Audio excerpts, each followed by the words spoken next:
i-repair po namin ang itong plaka na to dahil nga sira siya, nahulog nga dito sa kanyang nilalagyan.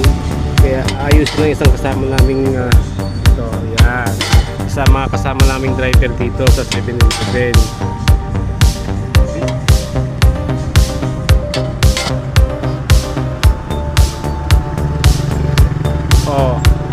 Okay na, na-repair na ng aming isang kasamaang driver.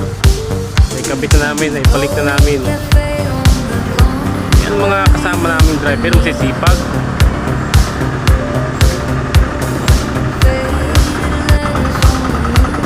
Dapat dalawa tayo Yan mga kasama namin. Okay, may mga ka-driver namin. M1 Toda, tulong-tulong at sama-sama para malakas.